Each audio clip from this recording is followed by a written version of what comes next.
네, 한 주간의 ETF 소식을 전해드리는 윤 선생 ETF 교실입니다. 지난주 ETF 소식 깔끔하게 전해드리겠습니다. 네, 이번 주 주간 이슈 방위산업 ETF입니다. 쇼미더머니, 평화도 전쟁도 돈이 된다라는 타이틀을 달았는데요. 최근에 시장 하락에도 불구하고 거의 유일하게 상승하고 있는 주식 섹터가 있죠.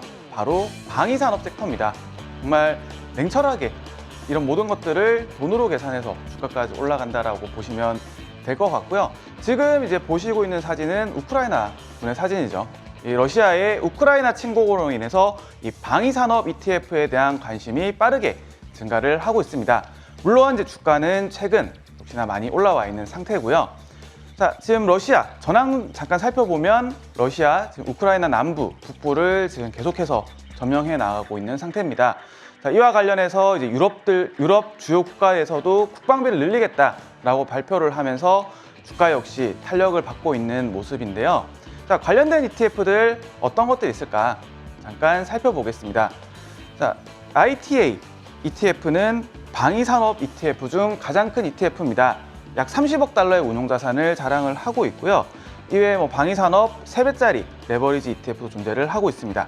싸움을 연상시키는 파이트 티커를 가진 ETF는 항공 그리고 국방 혁신 관련 기업들을 편입을 하고 있습니다. 여기까지가 일반적인 항공 방위산업 ETF였고요.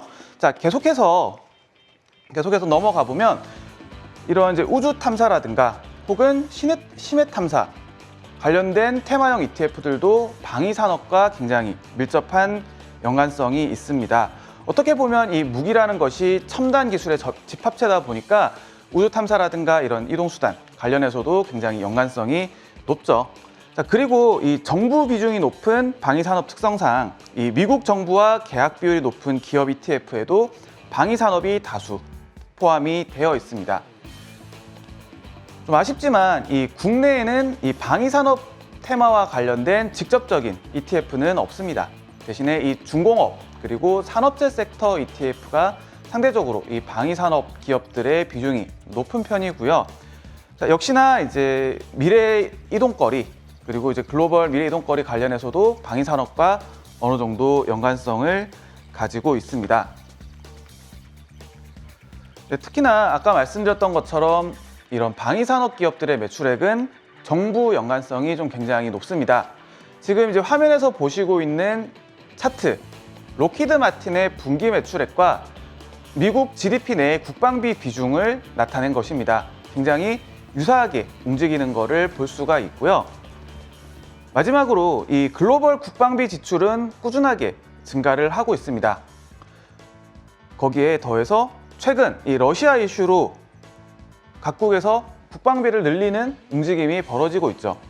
가장 먼저 독일이 2022년 국방 예산에서 추가 예산 133조 원을 긴급 승인을 했습니다. 덴마크 역시 국방비 증액을 발표를 했고요. 중국은 2022년 국방 예산을 작년 대비 7.1% 늘리는 것으로 발표를 했습니다. 이렇게 너도 나도 국방비 증액을 발표를 하고 있다 보니까 항공 방위산업 ETF들에 대한 관심은 상당 기간 지속될 걸로 보이고요. 관련된 ETF들은 제가 아까 알려드렸던 내용들 한번 살펴보시면 될 것 같습니다. 네, 여기서부터는 시장 동향 빠르게 훑어보겠습니다. 먼저 자금 동향입니다.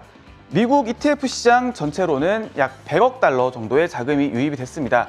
지난주에 비해 감소하긴 했지만 유입은 좀 지속되고 있고요. 이번 주 굉장히 핫했던 카테고리 바로 원자재였습니다.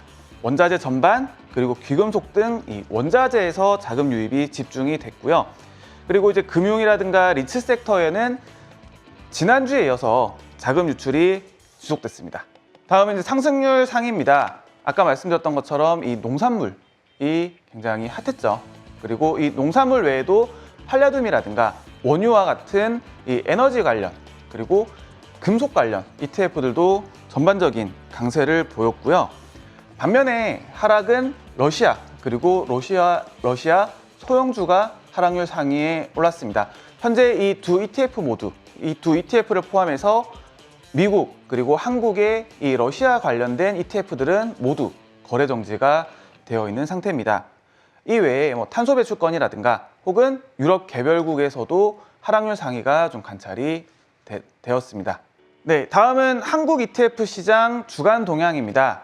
먼저 자금 동향부터 살펴볼 텐데요. 전체 자금은 약 1,000억 원 가량이 유출이 됐습니다. 정확하게는 1,150억 원 가량의 자금 유출이 발생을 했습니다. 자, 먼저 어디서 돈이 들어왔나? 원자재, 인버스 관련된 카테고리로 자금이 강하게 유입이 됐습니다. 이외에 이제 유출 카테고리들 좀 살펴보면 한국 대형주에서 정방향 그리고 인버스 모두에서 자금 유출이 강하게 있었습니다. 어떻게 보면은 약간 갈피를 못 잡고 있는 상황이다라고 할 수가 있겠고요. 다음 이제 상승률 상위 살펴보시게 되면 원자재 ETF들이 역시나 다수를 차지했습니다. 밀, 원유, 팔라듐 그리고 농산물 선물 ETF까지 모두 상승률 상위를 차지를 했고요. 하락률 상위, 현재 거래 정지가 된 러시아 지수 ETF가 차지를 했습니다. 이외에도 미국과 유사하게 탄소 배출권 그리고 중국 관련된 ETF들이 하락률 상위를 차지했습니다. 네, 이번 주 내용은 여기까지입니다. 마지막으로 제가 굉장히 각별하게 당부드리고 싶은 내용이 있는데요.